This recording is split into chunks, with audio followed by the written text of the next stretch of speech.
Praise the Lord. प्रभु के नाम की स्तुति हो। आए हुए सबको एक और बार ग्रेस सेंट्रल की आराधना सभा में हम स्वागत करते हैं। अगर आप पहली बार आए हैं तो अपने दाहिने हाथ को जरा उठाकर दिखा सकते हैं।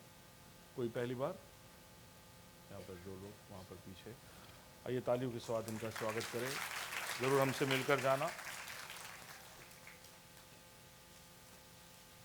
बाइबल घोषणा करते हैं। बाइबल आयत उठाए। ये मेरा बाइबल है, प्रभु का प्रेरित वचन है।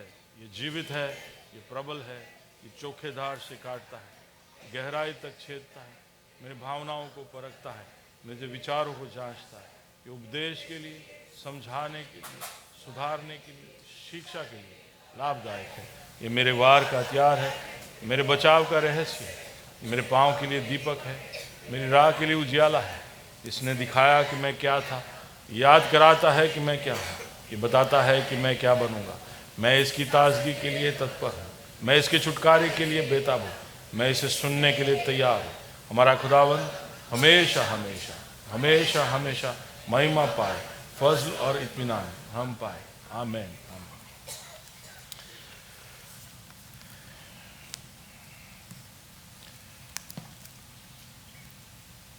वचन में जाऊँ उससे पहले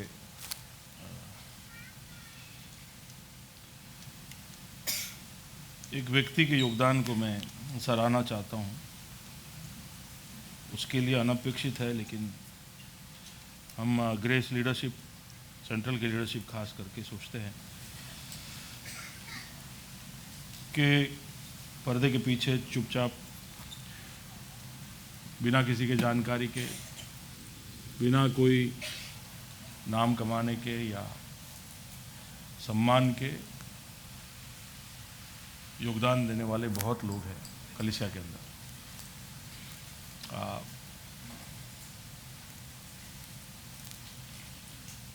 और उनके योगदानों की वजह से हम यहाँ तक पहुँचे। ये नहीं कि वर्शिप टीम या प्रचार करने वाले पास्टर या दूसरे जो लीडर नाम से दिखते हैं, केवल उनके योगदान है इस चर्च के आगे के बढ़ने में, बढ़ोतरी में और उसके मजबूती में। ऐसे ऐसे लोग हैं जिनको आप देखोगे भी नहीं कि चर्च में कहाँ पे है, कौन है, नाम क्या है, लेकिन उनका योगदान है। और हम सोच रहे हैं कि कुछ ऐसे लोगों को हम आगे बुलाएं और उनका अंगीकार हम करें और हम उनको धन्यवाद दें उनके उस योगदान के लिए, उनकी विश्वास योग्यता के लिए। तो आज मैं जिस व्यक्ति के बारे में बोलने जा रहा हूँ, वो व्यक्ति जब से हमारा वॉर रूम शुरू हुआ है। कितने लोग जानते हैं वॉर रूम क्या है? जिसको नहीं पता मैं बता दूं कि हर सोमवार शनिवार रात को 11:15 बजे से 11 बजे तक जूम पे एक प्रार्थना होती है। अलग अलग दिन अलग अलग लोगों को नियुक्त किया गया है, अलग अलग लोग उसमें भाग लेते हैं। लेकिन ये व्यक्ति जिसके बारे में बोल रहा हूँ लगभग हर दिन इसमें भाग लेता है। जब वो प्रेग्नेंट थी तभी भी लगातार उसने भाग लिया। थोड़े समय के लिए प्रेगनेंसी के वक्त जब डिलीवरी हुआ तब थोड़े समय के लिए वो चूक गई, लेकिन उसके बाद उसने वापस शुरू किया। हर रोज़ वो प्रार्थना में होती है। प्रार्थना के लिए नियुक्त किया जाए, जो लीडर है वो शायद चूक जाए, लेकिन वो होती है। अगर वो ना आए तो वो प्रार्थना का जिम्मेदारी अपने आप उठा लेती है और उस प्रार्थना को वो लीड करती है। और केवल वही नहीं, केवल शाम की प्रार्थना नहीं, मंगलवार को, गुरुवार को और शुक्रवार को सुबह 6:30 बजे प्रार्थना होती है। इन तीनों दिनों को भी वो सुबह की प्रार्थना में भी जुड़ती है। तो इतने वफादारी से, इतने विश्वास योग्यता से इस जिम्मेदारी को निभाना। वही नहीं, जब वो कलीसिया में आती है रविवार को तो लोगों से मिलती है, जिनके विषय में उसने प्रार्थना किया उनसे पूछती है और आपके नए विषय भी ढूंढती है और उसके लिए वो प्रार्थना करती है। और ये सब किसी के कहने पर नहीं, इसलिए नहीं कि हमने उसको इस काम के लिए नियुक्त किया है, इसलिए नहीं कि हमने उसे ये सौंपा है, पर क्योंकि वो दिल से करती है तो हम उसको आज सम्मानित करना चाहेंगे। उसको पता भी नहीं है कि मैं ये सब बोल रहा हूँ लेकिन मैं उसको बुलाना चाहता हूँ। गीता, आप अपना स्थान से जरा आगे आएंगे।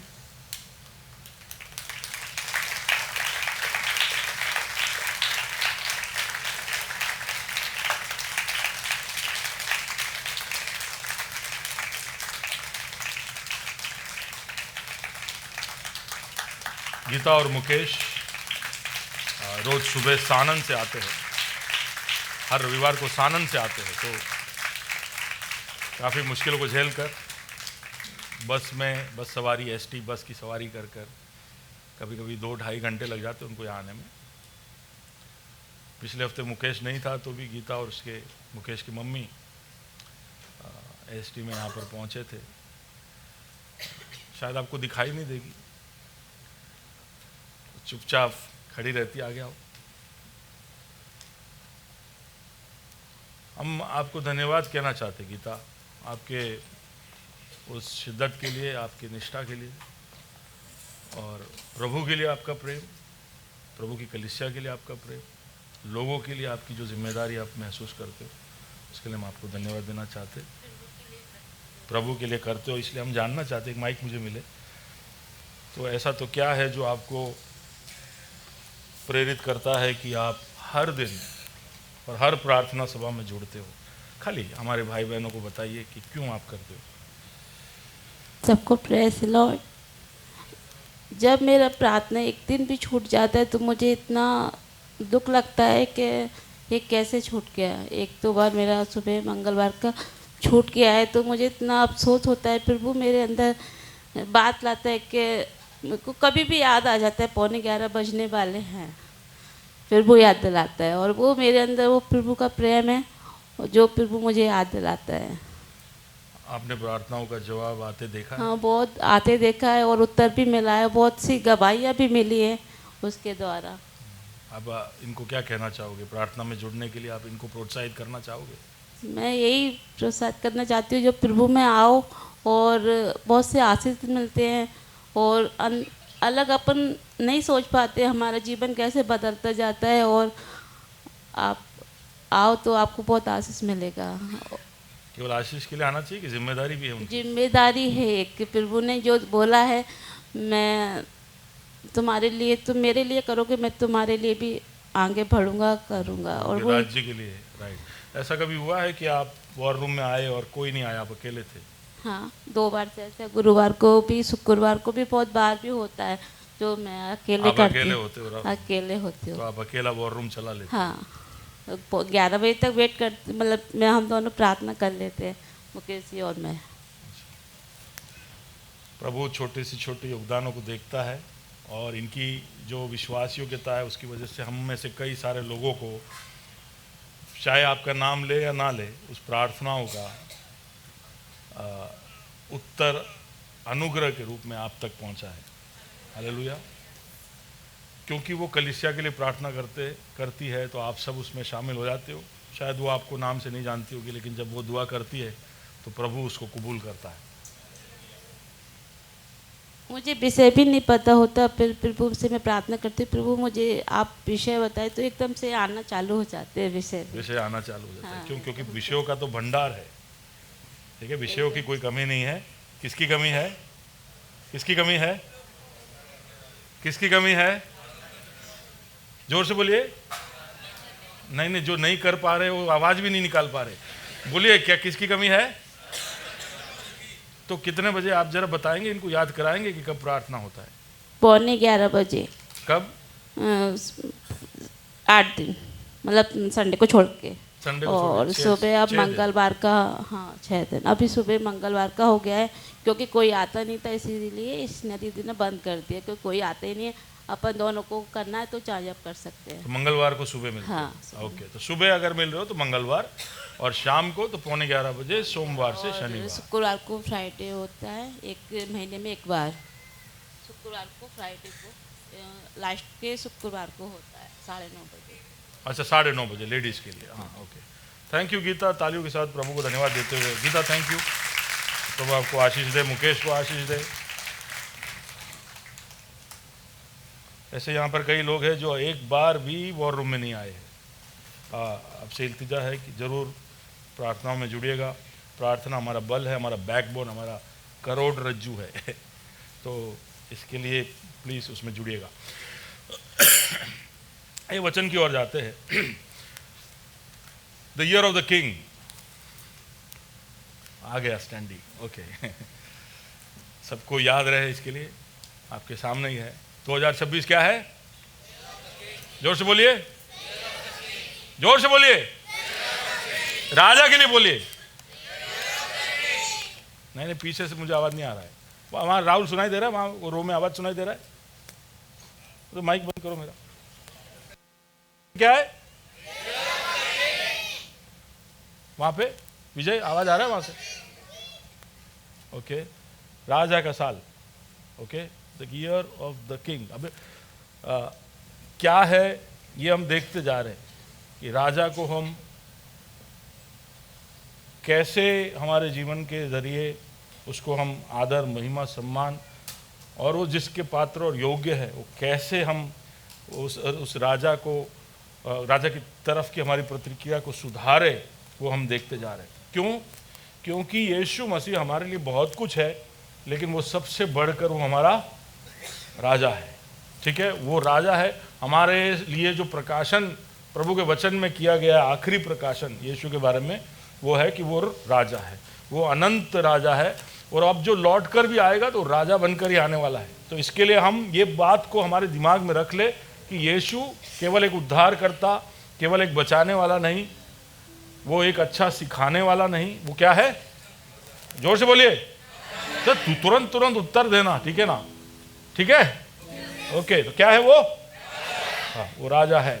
और पिछले हफ्ते हमने देखा कि अगर वो राजा है तो राजा की तरफ की सबसे पहली प्रतिक्रिया होनी चाहिए अधीनता, सबमिशन, उसके आगे अपने आप को समर्पण करना।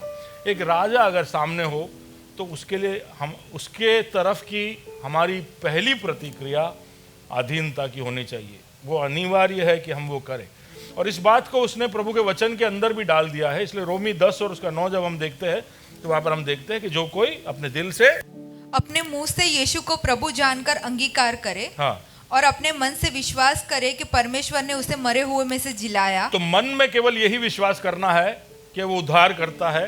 मन में आप ये विश्वास करोगे तो उद्धार के लिए रास्ता आपके मन के वजह से खुल जाएगा, लेकिन उसको पूर्तिकरण की तरफ ले जाना उस उद्धार को, तो क्या करना होगा?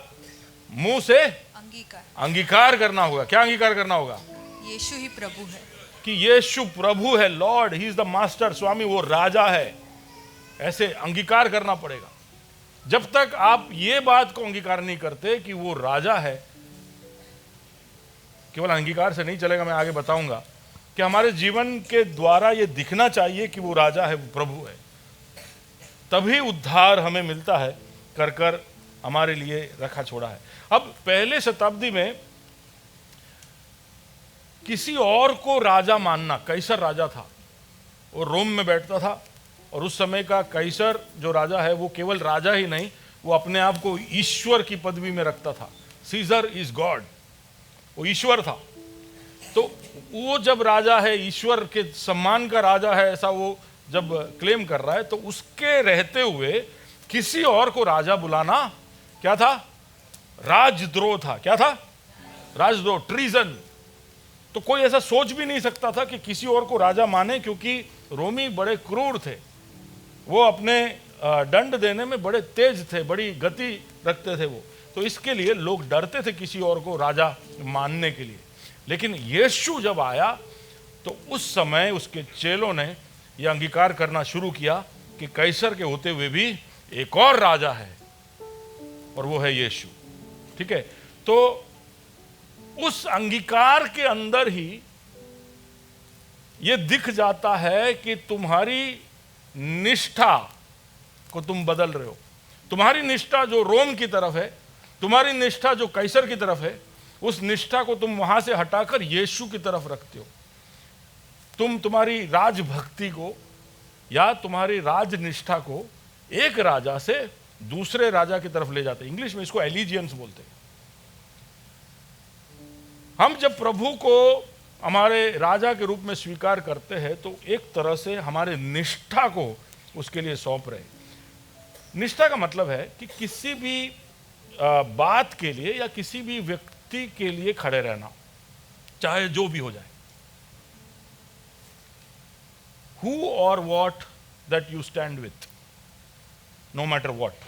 Allegiance का मतलब आप कोई चीज, कोई प्रिंसिपल या कोई व्यक्ति के लिए आप खड़े रहोगे। तो यानी हम भारत के वासी हैं तो हम भारत के लिए खड़े रहते हैं कि नहीं? भारत मैच खेलने जाता है तो हम किसके साथ खड़े रहते हैं?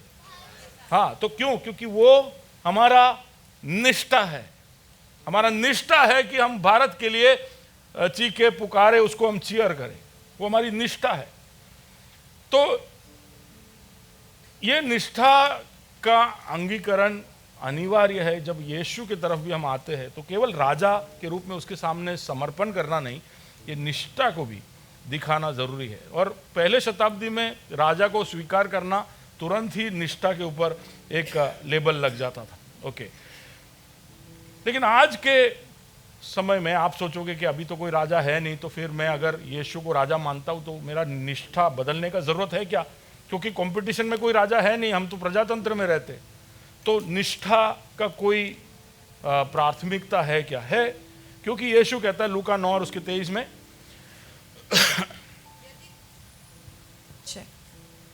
यदि कोई मेरे पीछे आना चाहे हाँ। तो अपने आपे से इनकार करे और प्रतिदिन अपना क्रूस उठाए हुए मेरे पीछे हो ले। तो अगर कोई मेरे पीछे आना चाहता है, यीशु कहता है, तो ये तो हम पे लागू होता है।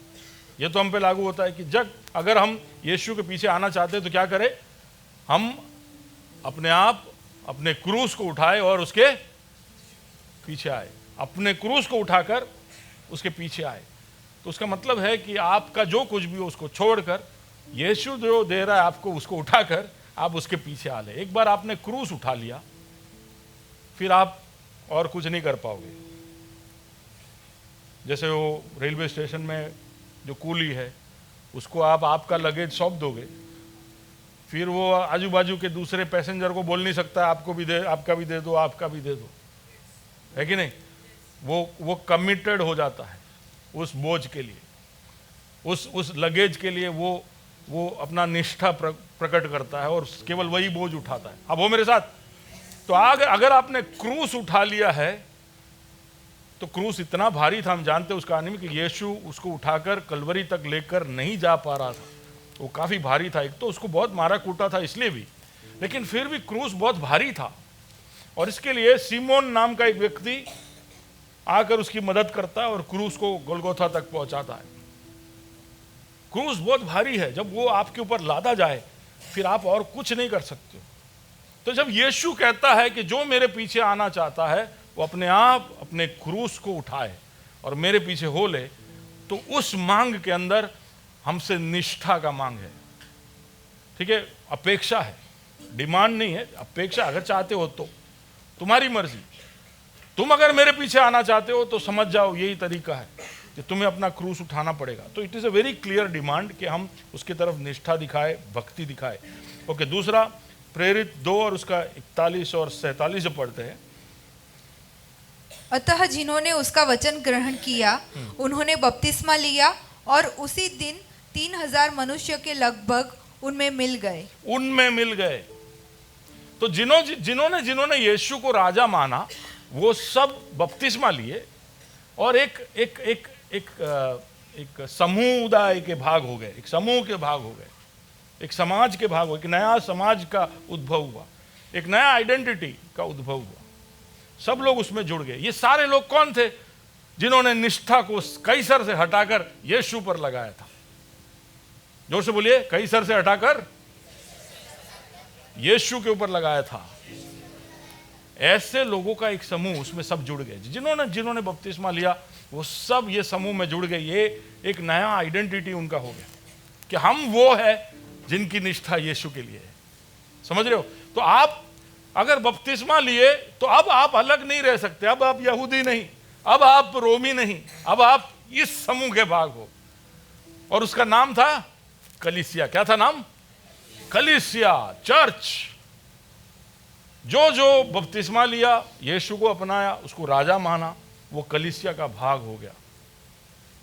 यानी जिस चीज के आप भाग हो गए वो आपकी पहचान हो गई, वो आपके निष्ठा को बताने वाला हो गया।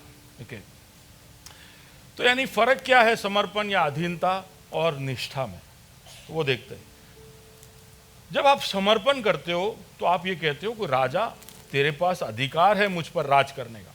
आप राजा को कहते हो कि तेरा अधिकार है, आप उसके सामने झुकते हो और आप समर्पण करते हो, आप अधीन होते हो कि yes I agree, I confess, I acknowledge, मैं ये अंगीकार करता हूं कि तू राजा है। वो हमारी राजा के साथ की प्रतिक्रिया है कि तू राजा है, तू मुझ पर राज कर, तू राज कर। लेकिन निष्ठा का मतलब है कि वो जो आपने मन में अंगीकार किया वो अब आप सारे संसार को दिखाते हो, जताते हो, बताते हो कि मुझ पर राज किसका चलता है। जब आप अंगीकार कर कर मन में आप घुटने टेकते हो तो वो समर्पण है। लेकिन वो समर्पण जब दुनिया को दिखने लगे और आप दिखाने लगो, कोई आपको सिगरेट दे तो आप नहीं लो, कोई आपको शराब का एक गिलास दे आप नहीं लो, कोई गाली बोले बोले तू भी बोल और आप ना बोलो, तो वहां पर आप दिखा रहे हो कि आपकी निष्ठा किस तरफ है, किस राजा के लिए आप खड़े रहोगे, किस मूल्यों के लिए, किस प्रिंसिपल्स के लिए आप खड़े रहोगे, ऐसे दिखाते हो। तो एलिजियंस या निष्ठा का मतलब जो आप संसार को जताते हो और दिखाते हो। तो जब आपके अंदर का समर्पण आपके रवैये में, आपके स्वभाव में, आपके निर्णयों में, आप जिन चीज़ों का पीछा करते हो उनमें दिखने लगे तो उसको बोलते हैं निष्ठा। ओके, तो आशा है कि आपको समझ में आ गया समर्पण और निष्ठा का फर्क क्या है। समर्पण आपके अंदर होता है, निष्ठा दुनिया को दिखाई देता है। अब निष्ठा के विषय में मैं बताना चाहता हूं कि अगर वो राजा है तो केवल ये काफी नहीं है कि आप उसके अधीन हो जाओ। बहुत आसान है चर्च के चार दीवारों के अंदर आकर यह अंगीकार करना कि वो मेरा राजा और मैं उसके अधीन हूं। बहुत आसान है यहां पर खड़े रहकर बोलना कि मैं यीशु के लिए समर्पित हूं। लेकिन कोई भी अधिकारी, संसार का कोई भी अधिकारी केवल अधीनता या समर्पण नहीं चाहता है। सारे अधिकारी चाहते हैं कि हम निष्ठा भी दिखाएं, हम निष्ठा भी दिखाएं। तो उदाहरण के रूप में देश भारत का अधिकार है इस इलाके पर, कन्याकुमारी से कश्मीर तक, आसाम से गुजरात तक, ये इलाके के अंदर जो भी रहता पैदा हुआ वो सब भारतीय है। अगर आप अंगीकार करो कि हाँ हम भारत सरकार के अधीन है, केवल आप ये स्वीकार करो, कोई भी आपको रोके और पूछे भाई तू कौन है और आप बोलो मैं भारतीय हूं, तो उससे केवल चलेगा नहीं। वो काफी नहीं है भारत के सरकारों के लिए। वो चाहेंगे कि आप केवल अंगीकार ना करो, आपकी निष्ठा दिखाओ। आप जब यहां पर कमाओ तो उसमें टैक्स आप दो। आप जब भारत के अंदर चलते फिरते हो तो यहां के नियमों का आप पालन करो। आप भारत कोई भी कार्य में आगे कदम रखे तो आप भारत के साथ कदम आगे रखो। भारत पर कोई भी तरह का वार हो तो आप भारत के सुरक्षा में खड़े रहो। केवल यह मानना कि मैं भारतीय हूं, आई एम एन इंडियन, नहीं चलेगा। हम बचपन से स्कूलों में शायद बोलते थे कि I am an Indian and all Indians are my, हाँ ये सब बोलते थे तो स्कूल में चल जाएगा। लेकिन भारत सरकार ये नहीं चलाता है। वो चाहता है कि इंडियन है तो दिखा, प्रूव कर कर दिखा, तेरा निष्ठा हमको चाहिए।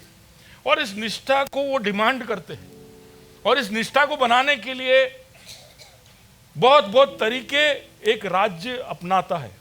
तो हमारा राष्ट्रगान, कितने लोगों को राष्ट्रगान सुनते रोंगटे खड़े हो जाते? होता है? मेरे तो हो जाता है। जब भी मैं जन गण मन गाता हूं तो मेरे लिए भारत थोड़ा और प्रिय हो जाता है।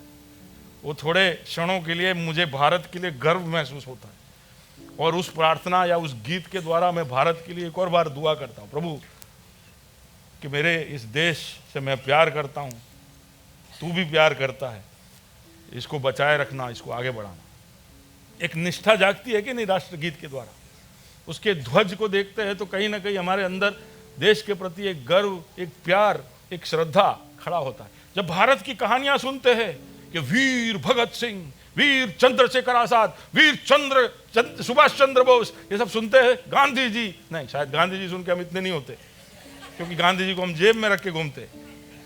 हाँ, गांधी जी से प्यार सबको है, शायद उतना सम्मान नहीं करते, लेकिन उस व्यक्ति के कहानी में ऐसी कई सारी बातें हैं कि एक देश के प्रति कितनी निष्ठा लोगों की होनी चाहिए। हजारों हजारों हजारों ने जान दी ताकि हम एक आज़ाद देश में जी सके। तो उनकी कहानियां हमारे अंदर देशभक्ति को जगाती है, निष्ठा, देश के लिए एक निष्ठा जगाती है।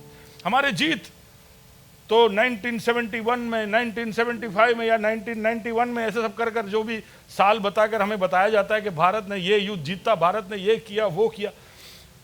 हमारे जो हीरोज है उनके बारे में सुनकर हमें गर्व होता है। भारत का एजुकेशन सिस्टम इस तरह से बनाया है कि भारत के प्रति, इसलिए हम लोग स्कूल में भी बोलते थे कि मैं भारतीय हूं। फिर भारत के अंदर अवार्ड्स, भारत रत्न, परमवीर चक्र, है ना, ऐसे अलग अलग तरह के अवार्ड्स, बहुत तरह तरह के अवार्ड्स है ताकि भारत के प्रति आपका प्रेम जागा रहे। और फिर पनिशमेंट्स, डरा कर भी कि भाई तुम निष्ठा नहीं दिखाओगे तो फलाना कलम के अनुसार आपको दंड आज्ञा दी जाएगी, है ना। ये है देश के तरीके कि हमारे अंदर निष्ठा बनाए रखें। केवल अधीन होने से नहीं चलेगा, निष्ठा जरूरी है, देश के लिए जरूरी है। अच्छा, आप जो कंपनियों में नौकरी करते हो वो लोग भी आपसे निष्ठा, आप खाली अधीन होंगे तो नहीं चलेगा, वो आपसे निष्ठा मांगेंगे, इसलिए वो आपसे कॉन्ट्रैक्ट साइन करवाते हैं, वो आपको कोड ऑफ कंडक्ट बताते हैं। फिर आप काम अच्छी तरह से करो इसलिए आपको पर्क्स देते हैं, इंसेंटिव्स देते हैं, स्टॉक ऑप्शंस देते हैं। आप कुछ अच्छा करो तो आपको सबके सामने बुलाकर आपका अंगीकार करते हैं। तो आप एक नौकरी करने वाले व्यक्ति हो तो वहां पर भी निष्ठा को जगाने के लिए कंपनियां ये कोशिश करती है कि तुम कंपनी के प्रति क्या रहो, वफादार, कंपनी के लिए आप काम करो। ये वफादारी का दूसरा नाम है निष्ठा या एलिजियंस। It is expected. तो ये मैं क्यों आपको बता रहा हूं, ये इसलिए बता रहा हूं कि कई बार हम वो जो गीत गाते हैं ना कि सब मैं देता हूं, गाया है कभी? सब मैं देता हूं। अच्छा, दिया नहीं है इसलिए नहीं गा रहे हो कि फिर गाना याद नहीं? हाँ, ओ भाई साहब को जरा उठाइए। हाँ, उठो भाई, ठंडी अच्छी है, सो मत जाओ। तो कौन सा गाना आप गा रहा था मैं?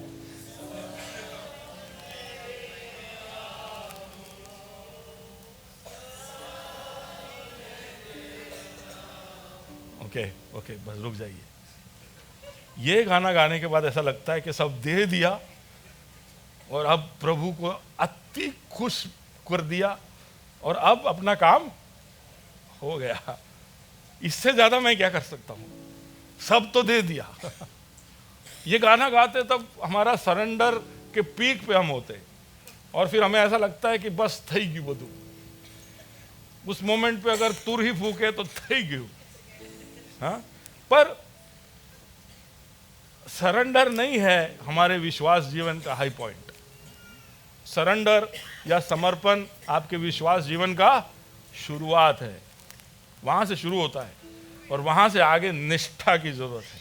तो अगर आप सच में यीशु को राजा के रूप में देखते हो तो वो भी एक अधिकारी है और उसका अगला अपेक्षा, पहला अपेक्षा यह है कि आप समर्पण करो, सबमिट करो। आपके जीवन के हर पहलू में उसका राज होना चाहिए। तो वो सबमिशन सबसे पहले चाहिए, लेकिन अगला वो आपसे एक्सपेक्ट करता है कि आप निष्ठा दिखाओ। तो कंपनियां ये करती है। अब एम्प्लॉय नहीं हो, आप एक मार्केट हो, आप एक कस्टमर हो, तो वहां पर भी कस्टमर की भी निष्ठा के लिए वो मेहनत करते हैं। कंपनियां क्यों इतना मेहनत करते हैं लोगो बनाने के लिए, क्यों अपना ब्रांडिंग करते हैं, क्यों स्लोगन्स बनाते हैं, क्यों टैगलाइंस बनाते हैं, क्यों इतना एडवर्टाइजमेंट्स करते हैं, क्यों आपको जताते हैं कि हमारा प्रोडक्ट यूज करो नहीं तो आपका जीवन फजूल है, आपका जीवन वेस्ट है। क्यों बताते हैं? वो आपकी निष्ठा चाहते हैं, loyalty, customer loyalty. Brand loyalty. हालांकि वो अपने नफ़े के लिए वो करते हैं, नफ़े के लिए वफा, ठीक है, लेकिन फिर भी वो करते हैं क्योंकि वो जानते हैं कि बहुत ही इम्पोर्टेंट है। तो आज भी हम जो ब्राउन कलर का चीज़ जो मीठा है जो बच्चों को देते हैं, उसको कभी कभी हम क्या बुलाते हैं कि पप्पा मने शू आपो, शू आपो, हाँ कैडबरी आपो ना, कैडबरी आपो। भाई है क्या वो? मिल्क चॉकलेट है, लेकिन हम मिल्क चॉकलेट नहीं बोलते, क्या बोलते हैं? कैडबरी। कैडबरी जो ये, तो कुछ कुछ चीज़ों का नाम ही बदलकर ब्रांड बन गया है, उतनी निष्ठा है। और क्योंकि हम जबान से कैडबरी कैडबरी बोलते, तो दुकान में भी जाके बोलते भाई कैडबरी आप जे, फिर वो बोलता है साहब किटकैट लो, टेक अ ब्रेक।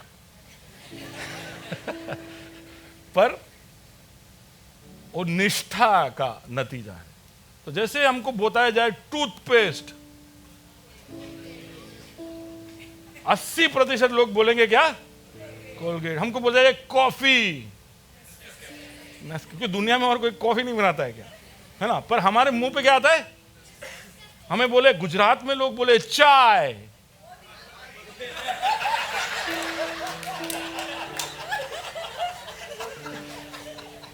अब वो भी ब्रांडिंग का कमाल है। कोई बोले चाय तो कोई बोले मोदी, लेकिन वैसे सीरियस नोट पे चाय, वाघ बकरी। तो यह है निष्ठा। आप कोई दुकान में जाओगे और आप चाय के बारे में सोचोगे तो आप वाघ बकरी के सिवा कुछ सोच नहीं पाओगे। आपको गिल्ट होगा कि लूं क्या, मैं लिप्टन लूं क्या, लिप्टन, मैं टाटा टेटली लूं क्या, ये सबसे अच्छा सुनाई दे रहा है क्या, वाघ बकरी। हाँ? तो दैट इज निष्ठा। सारी कंपनियां चाहती है, तो इसके लिए वो लोग लोगो, स्लोगन, फिर वो लोग इवेंट्स रखते, रिवॉर्ड्स रखते, सिस्टम्स रखते, आपको उसके साथ जोड़ लेते, पहचान आपकी उसके साथ जोड़ लेते। तो जो बड़े बड़े लग्जरी ब्रांड है, BMW, मर्सिडीज, ये सब, उनके उस ब्रांड के साथ आपकी पहचान को जोड़ लेते और आप उस नाम से जाने जाओ, वो आपकी इच्छा हो जाती है। तो निष्ठा हर अधिकारी का इच्छा है। हर वो अस्तित्व जिसके पास ताकत है या सामर्थ्य है, वो चाहता है कि उसके पीछे जो है या उसके ऊपर जो निर्भर है वो निष्ठा दिखाए। जो तानाशाह होते हैं वो निष्ठा के लिए जोर जबरदस्ती करेंगे, तो आपके ऊपर वो निगरानी रखेंगे, इंफॉर्मेशन कंट्रोल करेंगे। तो जैसे ईरान में अभी हो रहा है, जो भी हो रहा है हमें पता नहीं चल रहा है कि ईरान में हो क्या रहा है, क्योंकि एक तानाशाह वहाँ पर बैठा है। हालांकि वो एक रिलीजियस लीडर है, खमेनी, लेकिन फिर भी वो तानाशाह है और इसलिए वहाँ से जो इन्फॉर्मेशन आ रहा है उसको कंट्रोल कर रहे हैं। क्यों? क्योंकि वो चाहता है कि ईरान के लोग ईरान के प्रति और उसके सरकार के प्रति निष्ठा दिखाए, जोर जबरदस्ती पर दिखाए। और अगर आप नहीं दिखाओगे तो हम बहुत फौरन ही उसके लिए एक्शन लेंगे। तो कहा जाता है कि 3-4 हज़ार लोगों को उस प्रोटेस्ट में मार दिया गया है। पिछले हफ्ते की बात कर रहा हूँ, हम लोग जब यहाँ पर आराम से गल्ले पे खड़े होकर चाय और मस्का बन खा रहे थे, वहाँ पर प्रोटेस्टर्स पर गोली चलाई जा रही थी। हाँ, क्यों? क्योंकि वो लोग एक अच्छी ज़िंदगी जीना चाहते हैं। वहाँ पर कहते हैं कि अगर आपके पास $800 हो ईरान में तो आप एक अबजपति हो। क्या हो? बिलियनर। ईरान का बिलियनर बनने के लिए आपको सिर्फ $800 चाहिए। तो आप में से कई लोग ऑलरेडी ईरान के बिलियनर हो। बाजू वाले को बोलो हूँ बिलियनर छू, खाली ईरान में, इंडिया में नहीं। कुछ 1 मिलियन कुछ रह के जाओ ना तो आपको एक डबल रोटी मिलती है। ऐसा हालत हो गया ईरान का। तो क्यों रोड पे, सड़क पे नहीं उतर के आएंगे, लेकिन सरकार निष्ठा चाहती है उस अवस्था में भी, और इसलिए वो दंड देने के लिए तैयार है और वो अपना ताकत दिखाएगी। कोई धर्म है या कोई स्पिरिचुअल गुरु है, आत्मिक गुरु है, वो भी इसी तरह निष्ठा चाहता है और वो निष्ठा के लिए बहुत सारे रिचुअल्स, बहुत सारे क्रम, बहुत सारे तौर तरीके वो बना के रखते हैं, लोगों को डराते, ऐसा नहीं करोगे तो ये हो जाएगा। हाँ, राहु, शनि, केतु, ये सब बोल के हमको जैसे तारा पर मंगल नो, हाँ, मेरे को ज़्यादा समझ में नहीं आता है, लेकिन बोले ये सब ग्रहों का तेरे ऊपर साया है, तू बच जाना, तू आ कर आओ जे। हाँ, फिर लोग लाके वो क्या बोलते, कद्दू लेके आके रोड के बीच में रखते हैं। क्या है कि नज़र और किसी का, तुम्हारा नजर और किसी को, तुम्हारी बुराई और किसी के घर चले जाए, फिर नींबू मिर्ची लटका के रखते। ये सब क्या है? डर। डर के द्वारा निष्ठा। बोले डरा के रखो इनको ताकि वो अपनी निष्ठा यहीं पे रखे। तो धर्म है तो भी यही करते हैं। वहां पर बहुत सारे भाई ये लेवल्स बना देते कि भाई ये छोटा पुजारी, ये मिडिल पुजारी, ये असिस्टेंट पुजारी, ये डेप्यूटी पुजारी। तो इधर भी होता है ना ऐसा, पास्टर, एफएसएल, लीडर, प्रेसबीटर, चेयरमैन, ऐसे करके जाता है। तो ये हायरार्की डराने के लिए है, डराने के लिए है, लोग डर जाए इसके लिए। डरने का नहीं, बोल बाजू वाले को बोलो डरने का नहीं। जैसे कान में ऐसा बोलो, वो सीनियर पास्टर थी भी तो नहीं, बोलो बोलो जिन्हें बोल ना तू।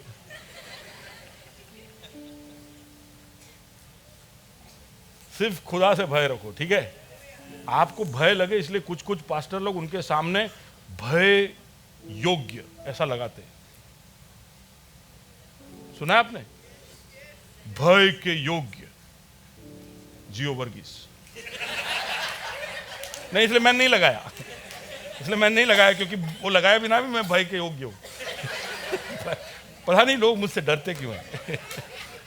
मैं बाजू वाले को बोलो पास्टर डरावना नहीं है, उससे बात कर सकते हैं। वो खाली ऐसे लंबे चौड़े दिखते डरावने है नहीं, बोलो ना। पर कुछ लोगों को ऐसा लिखना पड़ता है कि मैं बहुत डरावना हूं, तो इसके लिए वो लोग आगे लगाते हैं रेवरेंड। रेवरेंड का मतलब भय के पात्र, समझ रहे हो? सब लोग भय के द्वारा भी निष्ठा बनाना चाहते हैं कि आप उसकी तरफ झुके रहो। वो नहीं चाहते कि आप उनके ऊपर सवाल उठाओ, और वो चाहते हैं कि वो आपके इमोशंस के साथ खिलवाड़ करे। तो ये है निष्ठा। अब आर्मी में जाओ तो निष्ठा चाहिए, स्पोर्ट्स में जाओ तो निष्ठा चाहिए, इसलिए सबसे पहले यूनिफॉर्म बनाएंगे वो लोग, सब एक का यूनिफॉर्म में आओ, है ना? ये सब निष्ठा के तरीके हैं। तो मैं कहना ये चाहता हूं ये उदाहरणों के द्वारा कि हर अधिकारी का ये लक्ष्य और इच्छा है कि लोग केवल समर्पित ना हो, उसकी तरफ निष्ठा दिखाएं। अब हम यीशु की निष्ठा, यीशु की तरफ की निष्ठा की तरफ आते हैं। तो यीशु निष्ठा अपेक्षा रखता है, लेकिन दूसरे अधिकारियों के जैसे जोर नहीं लगाता। बोलो कॉन्ट्रैक्ट साइन करो, नहीं करवाता। चलो उभा रहना, आ गाओ, ऐसा नहीं बोलता है। आपकी इच्छा के अनुसार है, लेकिन अगर आप चाहते हो प्रभु के पीछे आना तो आप निष्ठा दिखाओ। बाजू वाले को बोलो निष्ठा दिखाना पड़ेगा। प्रभु जोर नहीं लगाता है, लेकिन उसकी अपेक्षा है, उसकी अपेक्षा है कि हम उसके तरफ निष्ठा दिखाए, एलिजियंस को दिखाए। ओके, तो इसलिए उसने निष्ठा को दिखाने के लिए प्रक्रियाएं बनाई है, वचन के अंदर नियम बनाए हैं, बहुत सारे तौर तरीके हैं। चर्च है, फॉर एग्जाम्पल चर्च एक ऐसा जगह है जहां पर आप आपकी निष्ठा को बार बार एक दूसरे की तरफ एक दूसरे को दिखा सकते हो और खुद को भी वो जता सकते हो। तो ऐसे सिस्टम और गवर्नमेंट उसने बनाया है कि यीशु के प्रति की निष्ठा को आप संभाल के रख सको। अब यीशु के प्रति निष्ठा क्यों नहीं दिखाने का? हम में से कई लोगों को तकलीफ होती है निष्ठा दिखाने में, लेकिन क्यों ना दिखाए? यीशु की तरफ निष्ठा दिखाना बहुत आसान है, क्योंकि उसका हमारे तरफ का प्रतिक्रिया इस पर निर्भर नहीं है कि हम क्या करने वाले हैं। देखिए, कंपनियां राह देखेगी कि आप क्या करते हो और फिर वो प्रतिक्रिया देगी। आप अच्छा काम करोगे तो आपको इंसेंटिव देगी। आपने अगर वीरता दिखाई तो आपको अवार्ड मिलेगा। आपने अगर कस्टमर लॉयल्टी दिखाया तो आपको पॉइंट्स मिलेंगे। आप कुछ करोगे, उसके प्रतिक्रिया में आपकी निष्ठा को सम्मानित किया जाएगा। लेकिन यीशु ऐसा नहीं है। यीशु पहले देता है और फिर वो आपसे अपेक्षा रखता है। इसलिए प्रभु का वचन कहता है कि उसने हमसे पहले प्रेम किया, हमने उससे प्रेम नहीं किया। पढ़िए पहला यूहन्ना 4:19। हम इसीलिए प्रेम करते हैं, हम इसलिए प्रेम करते हैं कि पहले उसने हमसे प्रेम किया। समझ रहे हो? तो अगर वो आपसे निष्ठा चाहता है आपके प्रेम में, तो आप भूलना नहीं कि वो पहले कर कर फिर आपसे बोल रहा है। वो पहले बोल चुका है आई लव यू, फिर बोलता है अबे बोलना, अरे बोलना बेटा, बोलना यार, सुन रहे हो? वो बोल चुका है कि वो हमसे प्रेम करता है और अब हमसे वो प्रतिक्रिया चाहता है कि अब मैंने बोल दिया, मैंने मेरा प्रेम दिखा दिया है, तो अब कम से कम आप दिखाओ ना। मैं कर कर बोल रहा हूं, ये प्रभु की धार्मिकता के विषय में हम कल बात कर रहे थे। उसकी धार्मिकता ये है कि वो हमसे वो कुछ भी नहीं करवाएगा जो पहले वो खुद नहीं करता है। दुनिया में कोई भी ईश्वरों के कैटेगरी में ऐसा कोई नाम नहीं है जो खुद कर कर इंसान से बाद में कहता है कि अब तुम भी करो। सब हमसे करवाते और फिर बैठे रहते है, ऐसा नहीं बोल रहा हूं, लेकिन उनकी कहानियों के अंदर भी ऐसा ही है कि हमसे करवाएंगे, वो खुद नहीं करेंगे। लेकिन यीशु ऐसा नहीं, वो खुद करता है और फिर हमसे अपेक्षा रखता है। तो वो कहता है कि उसने हमसे पहले प्रेम किया, अब वो हमसे प्रेम मांग रहा है। ठीक है, केवल प्रेम नहीं, उसकी विश्वास योग्यता को देखिए। जब वो 10 आज्ञाएं देता है, 10 कमांडमेंट्स, तो उसमें क्या बोल रहा है? एक्सोडस चैप्टर 20 वर्स 2, मैं तेरा परमेश्वर मैं यहोवा तेरा हूँ, परमेश्वर यहोवा हूं, जो तुझे दासत्व के घर से अर्थात मिस्र देश से निकाल ले आया। जिसने मिस्र से तुम्हें निकाला। हाँ, अब पढ़ो आगे। तू मुझे छोड़ हाँ, दूसरों को ईश्वर करके ना मानना। देखो अब कब मांग रहा है वो? मैं तुमको मिस्र से छुड़ाऊंगा नहीं लिखा है, क्या लिखा है? मैं वो हूं जिसने मिस्र से तुम्हें छुड़ाया है। अब तुम आजाद हो चुके हो। 400 साल से बंदी थे, लेकिन अब तुम आजाद हो। अब तुम्हारी मर्जी की जिंदगी जी सकते हो। तो अब मैं तुमसे पूछ सकता हूं ना कि तुम और किसी को ईश्वर मानना? सुन रहे हो? हमें बहुत जोर जबरदस्ती लगता है यार, ईश्वर ईश्वરના પોઝિશનમાં છે એટલે બહુ દબાણ મૂકે છે આપણા ઉપર। भाई बहुत जोर लगाता है यार, वो ईश्वर बन गया तो क्या है कि हमारी भक्ति हम देते रहेंगे। हाँ, बस हमने आज करता रहना, हमारे कहीं करवा नहीं। हाँ, पर पहले उसने जो हमारा जरूरत का था वो पहले दिया। उसने मिस्र से हमें आजाद किया।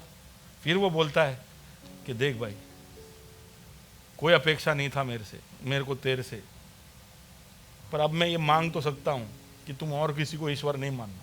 अच्छा, वो मांगने के उसमें भी हमारी भलाई है, क्योंकि मांगेंगे हम वापस कहाँ चले जाएंगे? कहाँ जाएंगे? मिस्र में।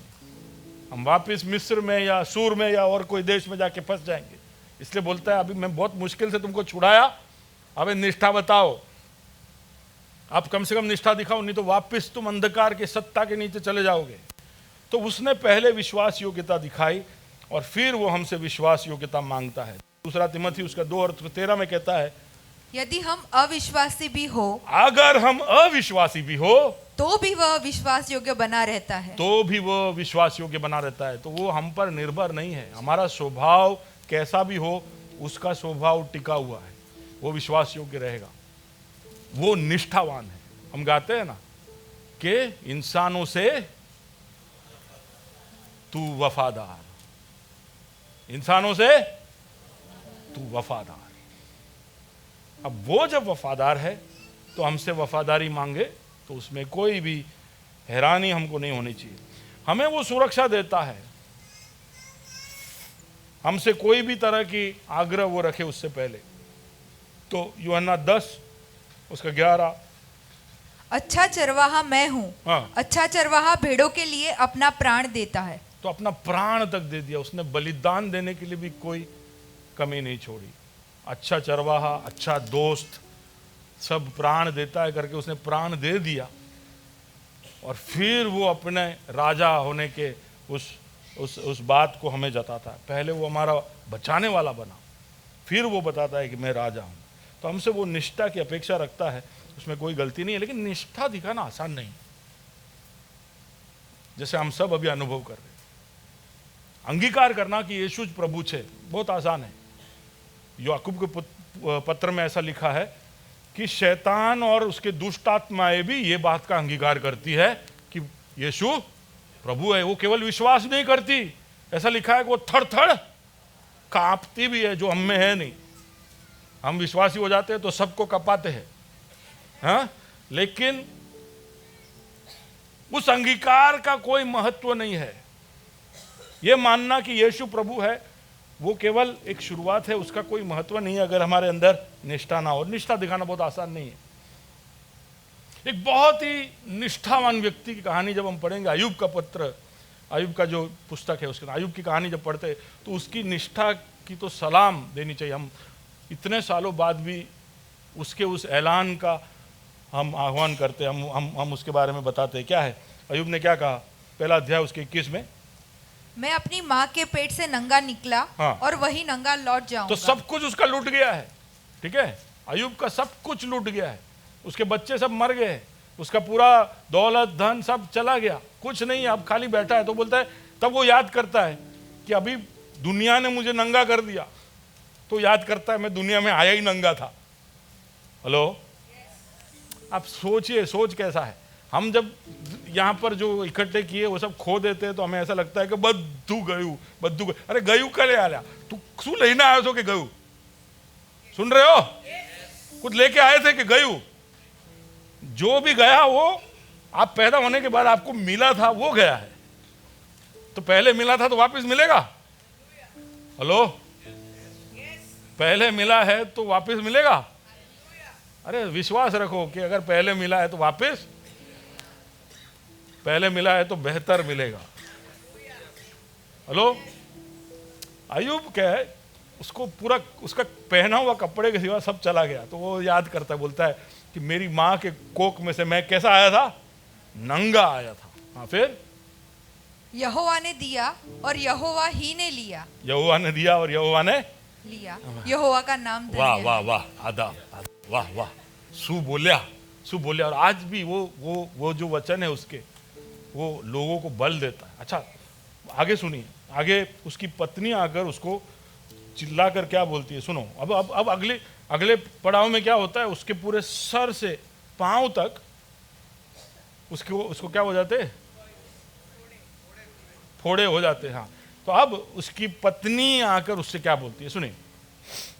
क्या तू अब भी अपनी खराई पर बना है? तू अब भी अपनी खराई पर बना है, तेरी निष्ठा पर अभी भी बना हुआ है। हाँ, फिर परमेश्वर की निंदा कर, परमेश्वर की निंदा कर, चाहे मर जाए तो मर जा। और मर जा। कभी कभी शैतान कुछ लोगों को छूता नहीं है तो ऐसा नहीं सोचना कि अनुग्रह है, नहीं समझे?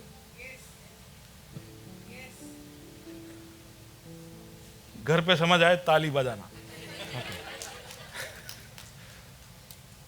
उसकी पत्नी ने बोला ये परमेश्वर की निंदा कर और मर जा। हाँ, फिर उसने उससे कहा, हाँ, तू एक मूढ़ स्त्री की सी बात करती है। क्या हम जो परमेश्वर के हाथ से मूड ऐसा नहीं बोला, ठीक है, ध्यान से सुन, सब शब्दों को ध्यान से सुनना। या मूर्ख ऐसा नहीं बोला, मूर्ख ना जेम बात करे छे एम बोला। समझ रहे हो? भाषा शैली बहुत इम्पोर्टન્ટ है। तमने क्रोध थाय पति के पत्नी पर तो केवी रीते बात करवानी? ये गांडा माणस एम नहीं कहेवानुं, गांडाओनी जेम बात करो छो तमे एम कहेवानुं। अच्छा भाषा है वो, ओके। तो तुम मूढ़ों के जैसे बात करती है। हाँ, फिर क्या हम जो परमेश्वर के हाथ से सुख लेते हैं, हाँ। दुख ना ले? हम परमेश्वर से सुख लेते हैं तो हम दुख ना ले क्या? हम कैसे लोग हैं अगर हम ये इसको बोलते हैं निष्ठा।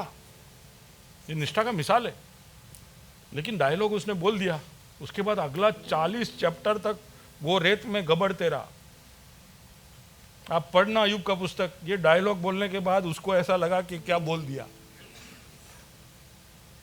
अगला 39 अध्याय लड़ाई होता है उसके अंदर, संग्राम चल रहा है उसके अंदर, उसकी निष्ठा पर चुनौती हो रही है। शैतान नहीं चाहता है कि तुम्हारी निष्ठा के ऐलानों पर आप बने रहो, इसलिए आपके मन में वो शंका डालेगा, विद्रोह डालेगा, सवाल डालेगा। आप निष्ठा ना दिखाओ, इसके लिए सारे संजोग, ऐसे दोस्तों को भी भेजेगा कि जो आप पर संदेह। अगले 40 चैप्टर आप पढ़ना अय्यूब का युद्ध, कि मैं कैसे परमेश्वर में बना रहूं, क्यों बना रहूं, क्यों परमेश्वर तूने ही मुझे टॉर्चर किया है, तूने ही मेरे जीवन में ये होने दिया है, कर ये निष्ठा के आह्वान के बाद वो कर रहा है। लेकिन फिर अब उसके अंजाम पर पहुंचोगे तो अय्यूब वहां पर पश्चाताप करता है। और परमेश्वर से माफ़ी मांगता है और अपनी निष्ठा को जताता है। और हम जानते हैं कि अय्यूब को जितना उसने खोया था उससे दुगना उसको वापस मिला। तो निष्ठा आसान नहीं है, लेकिन निष्ठा प्रभु की अपेक्षा है, और वो तब तक हमारे साथ लड़ाई करेगा जब तक हम निष्ठा की तरफ लौट कर ना आए। यूजुअली हम क्या करते, हम निष्ठा तो छोड़ो, हम अधीनता में भी पहुंच नहीं पाते। तो जल्दी से कुछ कुछ कारण बताता हूँ। क्या है, हम पब्लिक में बता देते हैं, लोगों को जता देते, पास्टर को दिखा देते, हम लाइफ से लीडर और FASL को बता देते कि भाई हमारा तो प्रभु के लिए बहुत निष्ठा है। कभी कभी तो हम प्रभु मारा पप्पा छे, प्रभु मारो दोस्त छे, ऐसे सब भी बोलते, ऐसे ऐसे शब्दों का इस्तेमाल करते हैं। सामने वाला चौक जाता है, भाई हूँ भी એને प्रभु बोलाવું છું, आ तो मैंने मित्र बोलावे छे, आ तो એને डाडा बोलावे छे। तो ऐसे बातों से भी हम लोगों के आंखों में धूल डाल सकते हैं कि भाई हमारा तो प्रभु के साथ बहुत रिश्ता है, लेकिन सिर्फ मुंह से है, दिल से नहीं है। सिर्फ मुंह से है, जीवन में कुछ नहीं है। तो एग्रीमेंट इन पब्लिक। दूसरा कि हम प्रभु के वचन को हम जैसे चाहे वैसे उसका हम उसको समझते हैं, उसको मोड़ते मरोड़ते, उसके ऊपर हम डिबेट करते। कोई भी सीधी बात भी प्रभु ने जब बोली हो, फॉर एग्जाम्पल बपतिस्मा लेना है, तो फिर उसके ऊपर हम 3 साल तक विवाद करेंगे कि केम लेवू જોઈએ केम ना लेवू જોઈએ। ठीक है, जो सीधी सीधी बात है, तो हम तोड़ मरोड़ कर चीजों को बदलते। क्यों? अधीन नहीं होना है, अधीन नहीं होना है। आप अधीन नहीं होंगे तब निष्ठा की तरफ कैसे जाओगे? आप अधीन ही नहीं हुए तो आप निष्ठा नहीं दिखा सकते हो। कहीं ना कहीं ये जो बलवा करने का आदत है, प्रभु का वचन, अरे पास्टर के सामने आप कुछ भी पूछो, लेकिन वचन के सामने तो आप आवाज मत उठाओ। वचन पे जो लिखा है उसको मानने की आप उसके ऐसा एक इंक्लिनेशन, आपका एक बेंड आप रखिए, इसके खिलाफ आप सवाल मत उठाइए। आपको समझ में नहीं आता है तो समझने के लिए, पर इसको तोड़ मरोड़ कर आपके हिसाब से उसको समझने की कोशिश ना करें। क्यों? ऐसा करना, न्यायों की पुस्तक में लिखा है कि वो लोग जैसा उनका मन चाहे वो अपनी ज़िंदगी जीते थे। ऐसा एक जो सोचने का तरीका है वो आप में दिखाई देगा। ओके, फिर कुछ कुछ ज़िंदगी के कुछ कुछ एरिया में सिलेक्टिव सबमिशन, जहाँ पर हमें लगता है कि प्रभु के अधीन हो सकते हैं, वहाँ हो जाते हैं। फॉर एग्जांपल कि मैं ऑफिस के अंदर मैं जब काम करूँगा तो प्रभु के मूल्यों के अनुसार काम करूँगा। मैं मेरे शादी में ऐसा रहूँगा, लेकिन पैसों में अधीन नहीं। समझे? कोई ना कोई एक ऐसा एरिया जहाँ पे हम अधीन नहीं होना चाहते, हम चाहते हैं कि हमारा ऑटोनॉमी चलता रहे। कुछ लोग ऐसे हैं जो बहुत एक्टिविटी, जब देखो चर्च में भाग रहे, इधर उठा रहा है, वो उठा रहा है, उसको ऐसा लगता है यार इसको कोई चमनप्राश खिलाओ, इतना काम करता है। पर वो एक्टिविटी के अंदर ही उसका सब कुछ खत्म भी हो जाता है। कई बार हम लोगों की एक्टिविटी को देखकर हम ये सोचने लगते हैं कि कितलो कमिटेड है, पर सच में कभी कभी क्या वो केवल एक पर्दा होता है, एक्टिविटी पर्दा होता है, खुद अधीन हुए नहीं हुए होते हैं। तो ये सब तरीके हैं, लोग अपने अधीनता को और निष्ठा को छुपाने के लिए ढूंढते हैं। कुछ लोग रिफॉर्मेशन करते, बड़े बड़े चेंजेस करते। अचानक से लाइफ में बोले मैंने दारू छोड़ दिया, मैं गाली नहीं बोलता हूँ, हाँ अभी मैं सफ़ेद कपड़े पहनता हूँ, मैं टाइट देता हूँ। सब बड़े बड़े रिफॉर्मेशन करते हैं और अपने आप को नैतिक एक अच्छे लेवल पे लेकर आते हैं, लेकिन अधीनता या निष्ठा उनके अंदर नहीं है। कुछ लोग निर्णय लेने में देरी करते, बोले हाँ बपतिस्मा मैंने वांधो नहीं, हूँ लेवा तैयार छूँ। एग्जाम्पल बपतिस्मा का ले रहा हूँ क्योंकि सबसे ज़्यादा लोग वहीं पे रुकावट दिखाते। हाँ तैयार हूँ, लेकिन अभी 2 साल बाद हजी मारे विचार भणवान बाकी है, लगन पछी मारा छोकरा थी जाए पछी, कुछ ना कुछ रीजन बोल के हम डिले करते रहते। Delay is rebellion. हम नहीं होना चाहते अधीन, इसलिए कुछ लोग सब कुछ ओपन रखते लेकिन पीछे का दरवाजा भी खुला रखते। जैसे इजराइल कर रहा था, इजराइल जा रहा था बादशाह के प्रदेश की तरफ, लेकिन मुड़ मुड़ के देखता था, डूंगरी बटाका। समझ रहे हो आप? मुड़ के देखते थे कितना अच्छा था, बोला मन्ना खाई खाई थाकी गया, ત્યાં तो अपने भजिया મળતા था। बोला आ स्वीट खाई खाई थाकी गया, हमने શું જોઈએ? સ્વર્ગમાં ખાલી બેકરી જ છે, લારી નથી। अलग अलग सोच विचार हमें कभी कभी निर्णय लेने को मजबूर करते। लेकिन अगर हमने निर्णय नहीं लिया, हम सबमिट नहीं हुए, तो उसका मतलब हमारे विश्वास के ऊपर ही सवाल उठ जाता है कि फिर तुम्हारा विश्वास क्या है। अगर समर्पण नहीं है, निष्ठा नहीं है, आप प्रभु के अधीन नहीं होते हो, आप प्रभु की तरफ वफादार नहीं हो, प्रभु जो चाहता है वो करने के लिए अपने आप को सौंपते नहीं हो, तो फिर आपका विश्वास सवाल पे आ जाता है। ओके, आपका ज़िंदगी ये दिखाता है कि आप बड़े स्वार्थी हो, आप खुद को ही उठाते हो और किसी को नहीं। जो वचन के अधीन नहीं होता है वो खुद का खुदा होता है, खुद का प्रभु होता है, और किसी का वो मानता नहीं, सुनता नहीं। या तो फिर वो बहुत सारे क्या बोलते हैं इसको, रिचुअल्स को हिंदी में क्या बोलते हैं, हाँ, रीति रिवाजों में फंसा हुआ है। उसके लिए आराधना भी एक रीति रिवाज है, उसके लिए वचन सुनना भी रीति रिवाज है, चर्च में आना भी रीति रिवाज, बस रीति रिवाज है, अंदर कोई बदलाव नहीं है, ट्रांसफॉर्मेशन नहीं है। ओके, तो अधीनता से निष्ठा की तरफ बढ़ना है, तो उसमें आप समझिए 3 स्टेप है जो बहुत जरूरी है। तो अगर आप अधीन हुए तो पहला स्टेप यह है कि आप प्रभु पर भरोसा रखना सीखें। मैं समझाऊंगा नहीं अभी, लेकिन आप समझ जाइए कि अधीन हुए आप, प्रभु को आपने अपना जीवन समर्पित किया, तो नेक्स्ट स्टेप ये होगा कि आपको प्रभु पर भरोसा करना सीखना पड़ेगा। अपने अधीन हुए हैं तो भरोसा भी रखेंगे। प्रभु को मैंने जीवन सौंपा है, तो अब आगे सौंपने के बाद ये नहीं सोचने का कि हमारा लगन कौन कराव से, ये नहीं सोचने मरी जैस तो मैंने कौन डांट से। हम कई लोगों को समर्पण के पहले ये सब सवाल आता है कि मरी जैस तो मैंने क्या खड्डा में नाक सो। अरे तुम मर गए फिर क्या, किधर भी डाले, कुत्ते खा के चले जाए, फर्क पड़ता है क्या? नहीं पड़ता है, लेकिन हम ऐसा होने देंगे क्या? अच्छा, हमारा कॉर्पोरेशन इतना खराब भी नहीं है, म्यूनिसिपल कॉर्पोरेशन ने बहुत सारे जमीन इधर उधर रखे कि अगर कोई भी नहीं पूरेगा तो वो पूर देंगे। बोलो हाश, बोलो हाश। अरे बहुत लोगों को बहुत पहले तो ये बड़ा बड़ा क्वेश्चन होता, तुम्हारा पेंटेकोस्टल पासे, तुम्हारा पासे कब्रस्तान छे ना भाई? हमारा तो बद्दा आम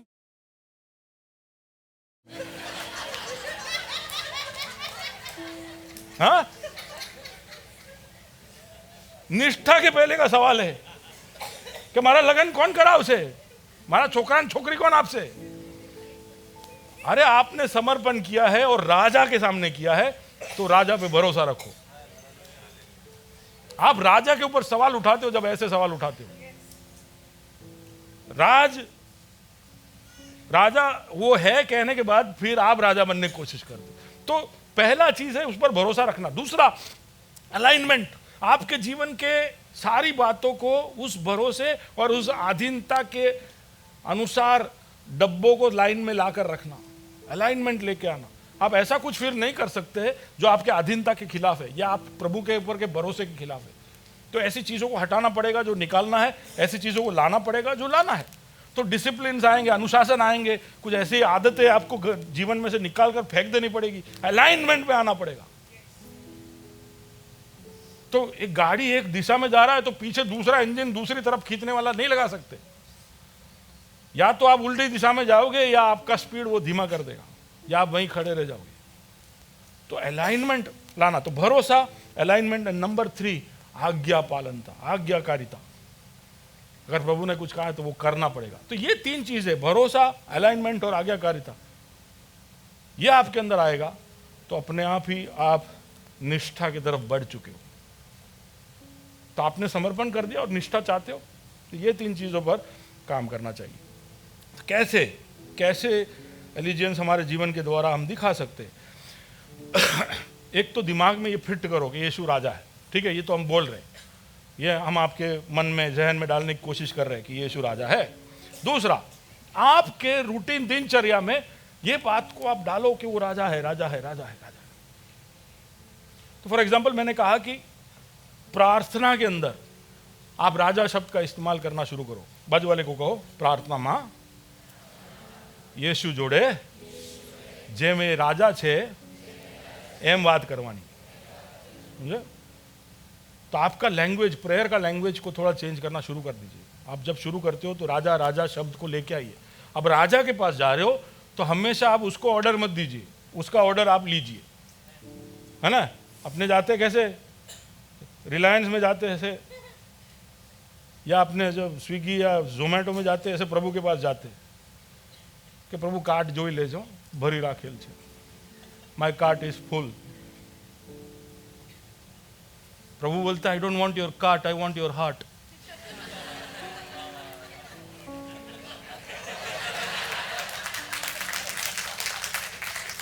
उससे पूछिए कि व्हाट इज योर कमांड, प्रभु तेरी आज्ञा क्या है, प्रभु तू मुझे कहां भेजना चाहता है, तेरा आदेश क्या है, मेरे जीवन में क्या सुधार हो। ये प्रार्थना का भाषा में ये बदलाव आना चाहिए कि ये इन बातों को पूछना चाहिए प्रभु से। प्रार्थना किए तो खाली आपके इल्तिजा, आपके रिक्वेस्ट, आपके पिटिशन ही नहीं, उससे ये भी पूछिए कि मेरे को क्या करना है। प्रभु से आदेश मांगिए कि શું છે ઓર્ડર, આજે શું છે, આજે મારે શું કરવું જોઈએ। ये एक सेंटेंस आपके प्रार्थनाओं में जोड़ना आप शुरू करिए। दूसरा कि आप बाइबल जब पढ़ते हो तो आपके जीवन को अलाइन करने के लिए पढ़िए, कंज्यूम करने के लिए नहीं। कंज्यूम का मतलब है कि आपके फायदे के लिए नहीं। तो हम पढ़ते हैं कि આજે કઈ છે, આજે સ્વર્ગદૂતોનું કોઈ વર્ણન છે, હું નીકળું છું તો દૂતો આવશે મારા જોડે, આજે કોઈ પ્રોમિસ વર્ષ છે મારા માટે, આજે હું એક કોન્ટ્રાક્ટ સાઇન કરવા જાઉં છું તો પ્રભુનું પ્રોમિસ છે એમાં, ये सब का चिंता नहीं करने का। वो सब होगा, हम जहां पर कदम रखेंगे वो जगह आशीषित है। सुन रहे हो? प्रभु ब्लेस करेगा कि नहीं वो हम आपको उस बात का शंका होना ही नहीं चाहिए। प्रभु ब्लेसिंग के लिए ही बैठा है। तो आप डॉक्टर के पास, डॉक्टर दवा आपसो, એટલે ભાઈ હું અહીંયા દુકાન ખોલીને સવારથી બેઠો કેમ છું? દવા આપવા જ, દવા નહીં હું તો ઇન્જેક્શન બી આપીશ। तो प्रभु जो है बोले तू भला है, तू भला है, तू भला, पर तू आशीष આપીશ એવું ના પૂછાય। ये भला है तो आशीष આપે જ છે, वो सवाल मत करिए। आप अपने आप ठीक करने के लिए जो करना है वो आप करते जाइए। ओके, आपके फायदे के लिए ही वचन को मत पढ़िए। छोटी छोटी चीजों में आज्ञाकारिता दिखाइए। तो जैसे दया दिखाइए, है ना। तू अभी भी खरा ठहरा है, ऐसा अय्यूब की बीवी उससे पूछती कि तेरी खराई में तू अभी भी खड़ा है, तू तेरे परमेश्वर को गाली दे, पर वो खराई दिखाना कि नहीं હું નહીં ખાઉં તંબાકુ, હું નહીં જોઉં એ વેબસાઇટ જેમાં મારે ના જોવું જોઈએ, હું નહીં કરું એવી કોઈ વાત જે મારે ના કરવી જોઈએ, या सच्चाई दिखाइए, विश्वास योग्यता दिखाइए, प्यूरिटी, पवित्रता दिखाइए। ओके, आइडेंटिफिकेशन इन पब्लिक, आप प्रभु के हो, आप उसके हो, ऐसा दिखाने के लिए रेस्टोरेंट में गए और बोले आ तो रेस्टोरेंट છે, અહીંયા ખાવા માટે प्रार्थना કરવાની જરૂર નથી। અહીંયા प्रार्थना क्या कराए? खाने के लिए प्रार्थना क्या करते, कहाँ करते? घर पे। घर का प्रार्थना ही प्रभु रेस्टोरेंट में आटला बड़ा बूमो बराड़ा पाड़े ना वच्चे हूँ प्रार्थना करीश तो प्रभु ब्लेस करसे? अरे बोलो। हाँ, तो एक बात निष्ठा दिखाने के लिए अभी जरूरी हो गया है भारत में ये दिखाना कि हाँ मसीह लोग जबरे कोई भी होटल में आते हैं तो खाने के सामने आंख बंद करके प्रार्थना करते। शर्म आना चाहिए उनको, हमको नहीं। सुन रहे हो? हम शर्मा के ये टूकी कर दे, टूकी प्रार्थना कर दे, टूकी। तो अब तो ये टाइम हो गया है ऐसा कि हमको ये निष्ठा हमारे छोटे छोटे बातों में दिखाना चाहिए। तो मैं तो कहता एक कदम आगे बढ़ाइए, भले सैनिटाइजर वापरना पड़े, 5 लोग बैठे हो तो हाथ पकड़ के प्रार्थना करिए, फिर सैनिटाइजर साफ करके फिर खाना खा लें। लेकिन लोगों को दिखना चाहिए शू करे लिया। निष्ठा दिखाने के तरीके ढूंढो, पब्लिक में दिखाओ कि मैं कौन हूं। हमारे स्वभाव से, हमारे बातों से, हमारे जीवन से लोगों को दिखना चाहिए कि हम मसीह के चेले हैं। और विश्वास, आपका जो विश्वास है उसको बताइए, लोगों को बताइए कि मैं यीशु का चेला हूं। शर्माने का नहीं, कोई जेल में नहीं डालेगा। यीशु का चेला है, मैं यीशु के पीछे हूं, मेरा प्रभु यीशु है, मेरा राजा वो है। वो दिखाने का समय है अभी। अगर तुम इंसानों के सामने मेरे लिए शर्माओगे तो मैं मेरे पिता के सामने तुम्हारे लिए शर्माऊंगा। पढ़ा है ये? तो अगर आप चाहते हो कि पिता के सामने यीशु खड़ा रह के बोले मारो खुशाल, मारो नितेश, तो इसके आपको भी थोड़ा ऐसा बोलना, मारो यीशु, सब बोलना पड़ेगा। हाँ, और थोड़ा मारना पड़ेगा। ओके, मेरा यीशु। ओके, स्टूवर्डशिप इन रिसोर्सेज, आपके समय में, आपके पैसे में, आपके टैलेंट्स में, आपके स्किल्स में, ये सब में आप विश्वास योग्यता दिखाइए। पैसे में खास कर समय में भी, और आप जो हुनर है आपके पास, कौशल है आपके पास, वो सब के लिए भी। आपकी निष्ठा को आप कैसे दिखा सकते हो? कलीसिया के लिए प्यार दिखाकर, और जो खोए हुए लोग हैं उनके लिए प्यार दिखाकर। तो आप दया दिखाइए, आप लोगों के लिए प्रार्थना करिए, आप सुसमाचार बांटिए। ये सब प्यार जताने के तरीके हैं, ये प्रभु की तरफ की निष्ठा जताने के तरीके हैं। आपके ऊपर सताव हो रहा है, तकलीफें आ रही है, बीमारी है, परेशानी है, तो उसमें आप बने रहिए। Endurance in faith and suffering, वो निष्ठा दिखाने का तरीका है। तो आपके ऊपर जब तकलीफें आए और आप दृढ़ खड़े रहते हो, जैसे अय्यूब खड़े रहा, वो भी निष्ठा है। तकलीफें आए तभी भी देश के लिए, हम भारत के लोग निष्ठा को समझते नहीं है। देश पे तकलीफ आ रही है तो हम देश छोड़ के भागना चाहते हैं। हम तुरंत सोचते हैं ऑस्ट्रेलिया जाइए, न्यूजीलैंड जाइए, कनाडा जाइए, भारत मटे कौन रहे से, अरे रेवा रेने रेहुए रे हैं, हमें तो रफू चक्कर, हमें तो जाइए। पर प्रभु ने कुछ सोचकर ही आपको इस देश में भेजा होगा। तो यानी कोई बाहर जाने वालों से मुझे कोई आपत्ति नहीं है, ठीक है? तो ऐसा मत सोचना साहेब जई ना सके એટલે બહુ અંદરથી આમ એવું કંઈ નથી, મારે જવું હોય તો જવાય। हाँ, ओके। और प्रभु को याद करना, धन्यवाद देना, ये भी निष्ठा है। प्रभु ने जो आपके लिए किए है उसके बारे में मुड़ मुड़ कर देख कर याद करना। तो रोज रात को प्रार्थना इसलिए करना पड़ता है ये याद करने के लिए कि दिन में हुआ क्या। रोज सुबह प्रार्थना इसलिए करना पड़ता है कि याद करने के लिए कि प्रभु मैं जिंदा हूं, मारी आंखों खुली गई, હું શ્વાસ લઉં છું। હાલેલુયા। ગઈકાલે કેટલા ઊંઘી ગયા ને ઉઠ્યા નથી आज સવારે, खबर છે? हम गए थे अभी बीच में वाड़ीलाल के उस क्या बोलते हैं शमशान घाट में, तो वहाँ पे जो क्यू लगा है उसमें कोई कोविड नहीं है तो भी एक के पीछे एक शव आते ही जा रहे, शव आते ही जा रहे, लोग जा रहे हैं संसार से। ऐसा नहीं है कि लोग खाली पैदा हो रहे, तो कभी ना कभी हमारा भी नंबर लग सकता है। पर याद करिए और प्रभु को धन्यवाद दीजिए। जब आएगा तब हम जाएंगे, लेकिन तब तक शुक्रगुजारी के साथ रहिए।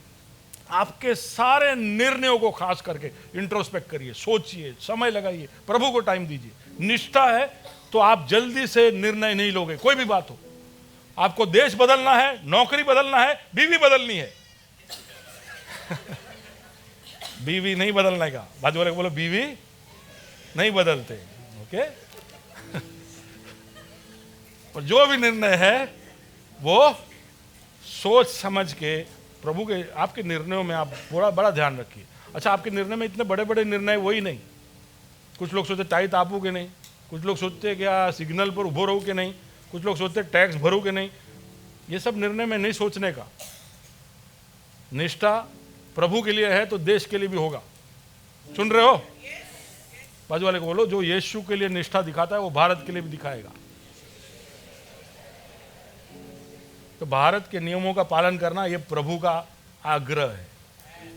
अगर भारत प्रभु के खिलाफ खड़े हो जाए तभी हमको खिलाफ होना है, तब तक भारत जो बोले वो करते रहना है। ओके, हमारे निर्णय, हमारे स्केड्यूल, हमारे पैसे, हमारे रिश्ते, हमारे सपने, सब में हम जो भी निर्णय लेते हैं उसमें हम सोचे कि हमारी निष्ठा के ऊपर क्या सवाल उठता है, हम पर कौन सी चीज़ का सबसे बड़ा असर है, वो सोचना चाहिए। और हमारा कम्युनिटी और पवित्र आत्मा, ये सब तरीके हैं निष्ठा दिखाने के। मैं समय मेरा ख़त्म हो गया इसलिए मैं यहाँ पर रोक रहा हूँ।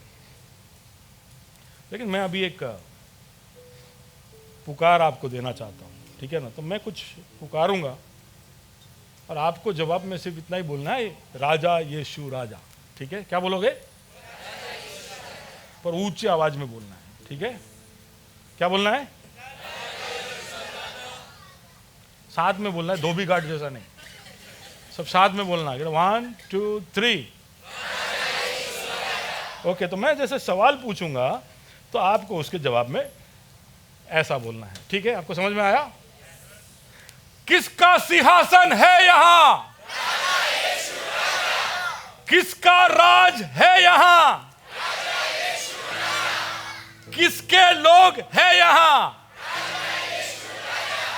रविवार से शनिवार पर, हर स्थिति में, हर स्थिति पर, घर हो दफ्तर या मार्ग पर, फैसलों में फासलों पर,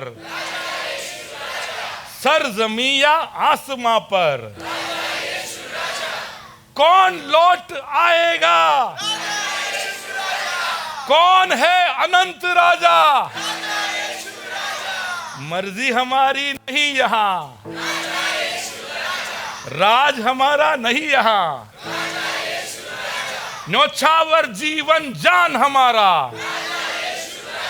हर घुटना और हर सर झुकेगा। सबसे ऊंचा कौन यहां? राजा यीशु राजा, राजा यीशु राजा। हालेलुया। अब ये पहली बार था, मैं चाहता हूं कि कभी कभी हम इस साल में ईयर ऑफ द किंग में ये नारा दोहराएंगे, ठीक है? तो आप थोड़ा ये माइंड में उतार देना। हम कोशिश करेंगे, हमारा वर्शिप टीम इसमें बीट वीट सब डालेगा, थोड़ा ऐसा, और हम सब पुकारेंगे। ये देखिए, इसके हर लफ्ज़ के अंदर कोशिश हम ये कर रहे हैं कि हम याद रखें कि मुझ पर सत्ता, अधिकार, राज किसका चलता है, ठीक है? उसका सिंहासन, उसका राज। रविवार से शनिवार यानी समय पर, हर स्थिति और हर स्थिति पर, हर स्थिति में और उस स्थिति पर कौन है राजा? घर में, दफ्तर में, मार्ग में कौन है राजा? मेरे हर निर्णय पर, फैसलों पर, और अगर कोई फासला आ जाए उस पर भी कौन है राजा? हर जमी, सर जमी और आसमां पर राजा यीशु राजा। मेरी मर्जी नहीं, मेरा राज नहीं, चलेगा किसका राज? वो लौट कर आएगा और वो अनंत राजा है, ठीक है? उसके सामने हम घुटने और सर झुकाए, उसको ऊंचा करें, क्योंकि वो हमारा। आइए हम प्रार्थना करें। प्रभु जी, धन्यवाद देना चाहते हैं, हमारे जीवन तेरे लिए समर्पित है, लेकिन उसके आगे भी तेरी अपेक्षाएं है। हमारे समर्पण के बाद भी तेरी नजरें हम पर टिकी हुई है। तू चाहता है कि हम वहां से उठे, तुझ पर भरोसा करना सीखे। हमारे जीवन के हर पहलू में जिन चीजों को सही करना है, जिसको क्रम में लाना है, उसको क्रम में लाए। हमारे जीवन में आज्ञा पालनता दिखाए और हम निष्ठा की तरफ बढ़े। संसार के हर अधिकारी की ये तमन्ना है, ये इच्छा है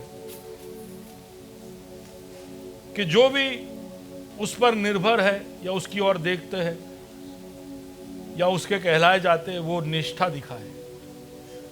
तो स्वाभाविक रूप से तेरी भी यही अपेक्षा है हमसे, लेकिन हम चूक जाते खुदा। हम ना अधीन हो पाते हैं, ना निष्ठा की तरफ बढ़ पाते। हम हमारे जीवन के कुछ पहलुओं में अभी भी राजा बनकर बैठे हैं। हम कोई ना कोई बहाने ढूंढकर हमारे खुद पर जो नियंत्रण है उसको खोना नहीं चाहते। लेकिन एक दिन आएगा जब हर घुटना झुकेगा और हर जुबान मानेगी। उस दिन हमारे इस अहम को भी झुकना पड़ेगा। उस दिन के लिए हम राह देखना नहीं चाहते हैं। हम अभी ये अंगीकार कर कर हमारे जिंदगी के हर निर्णय में, हर फैसलों में ये जताना चाहते हैं कि तू राजा है और तेरे लिए हम जिएंगे। तो हमारे प्रार्थनाओं को बदल, वचन को देखने समझने के हमारे तरीकों को बदल। हमारे छोटे छोटे निर्णय, हमारे कार्य, हमारी विश्वास योग्यता, सब में प्रभु जी तेरे राज्यत्व को दिखाने के लिए हर छोटी बात से तू हमारा राजा ऐसे झलके, ऐसे लोगों को दिखाई दे। हमारे रवैये में, हमारे शब्दों में, हमारे स्वभाव में,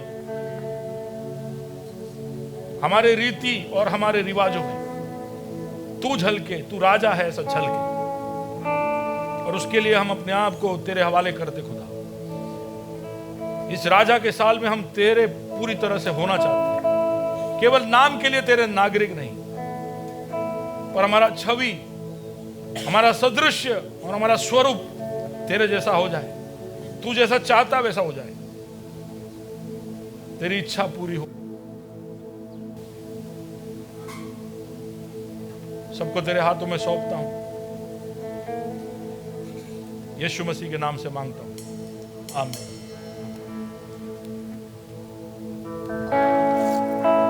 दुआ में शब्द ना रहे, आंसू ही बयां करे, जो कहना चाहूं तुझसे मैं खुदा।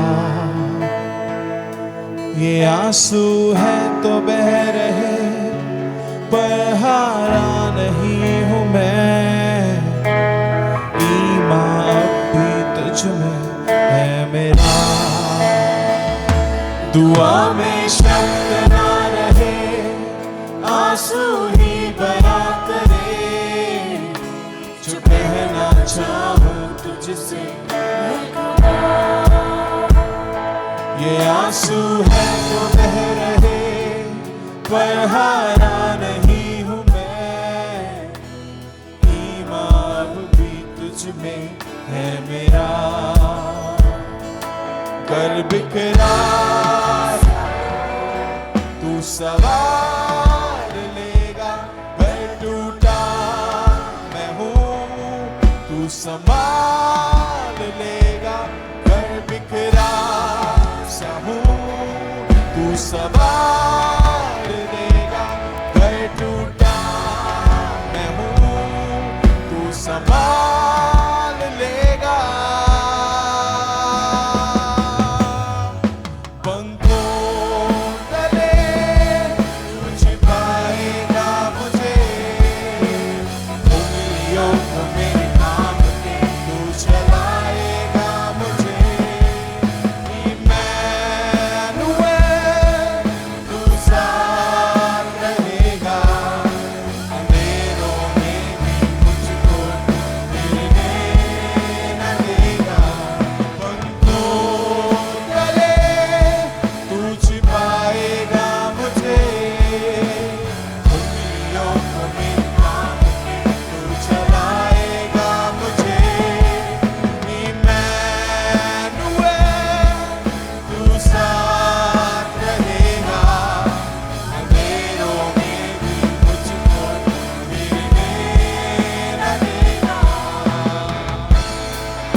सबसे ज्यादा तू चाहिए।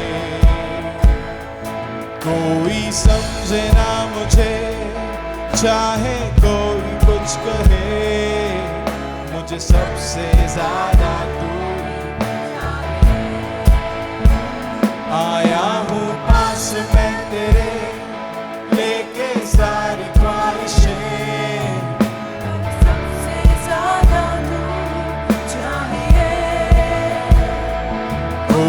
समझना मुझे, चाहे कोई कुछ कहे, मुझे सबसे ज्यादा तू ही चाहिए।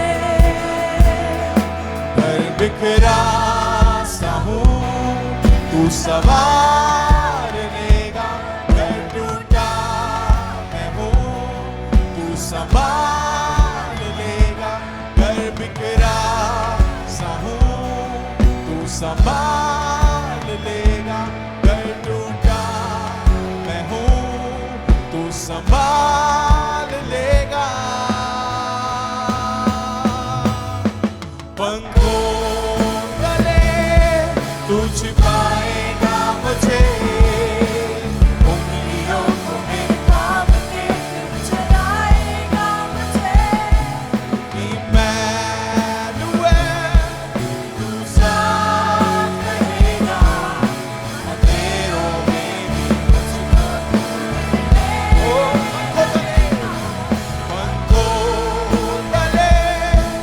छिपाएगा मुझे,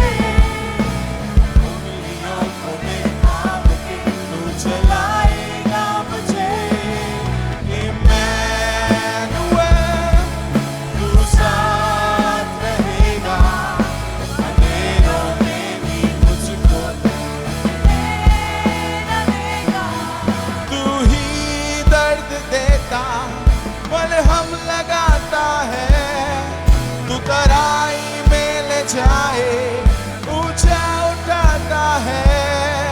तू ही दर्द देता, मलहम लगाता है।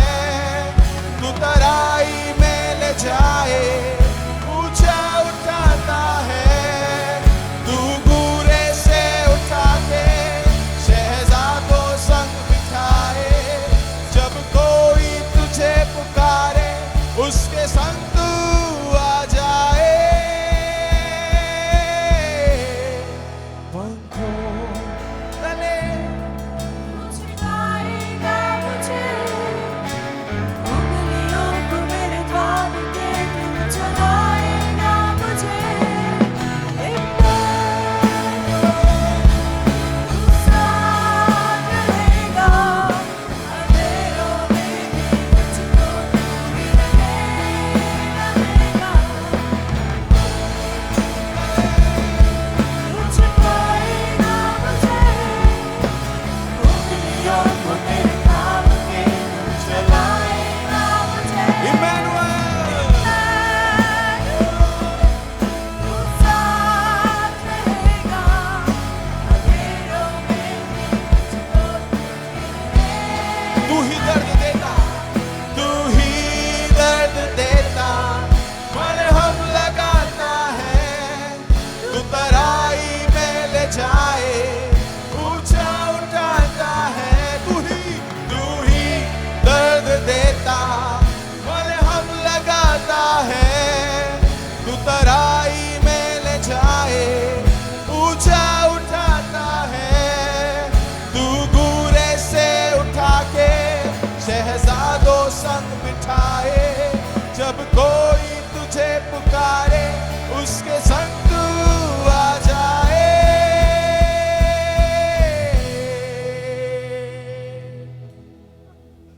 पंखों तले तू छुपाएगा मुझे, उंगलियों को मेरे थाम के तू चलाएगा मुझे।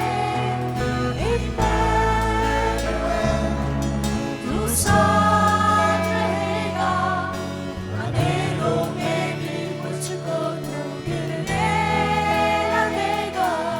पंखों तले तू छिपाएगा मुझे, उंगलियों को मेरे थाम के तू चलाएगा मुझे। इम्मानुएल, तू साथ रहेगा, अंधेरों में भी मुझको तू गिरने न देगा।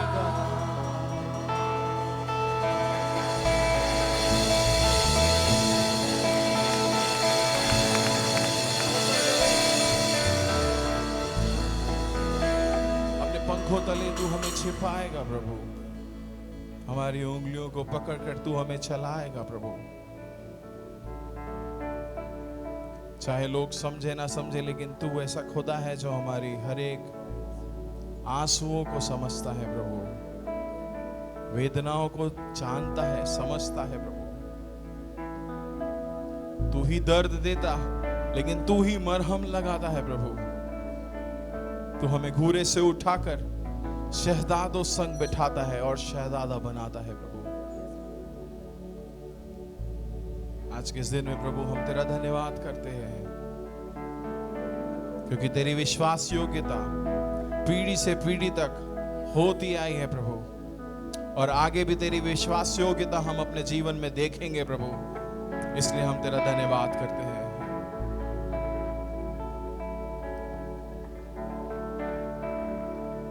पंखों तले तू छिपाएगा मुझे, उंगलियों को मेरी थाम के।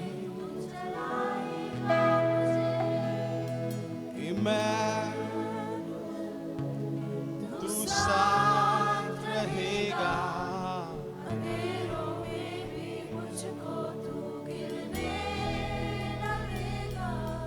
पंखों तले तू छिपाएगा मुझे, उंगलियों को मेरी थाम के। चलाएगा मुझे। इम्मानुएल,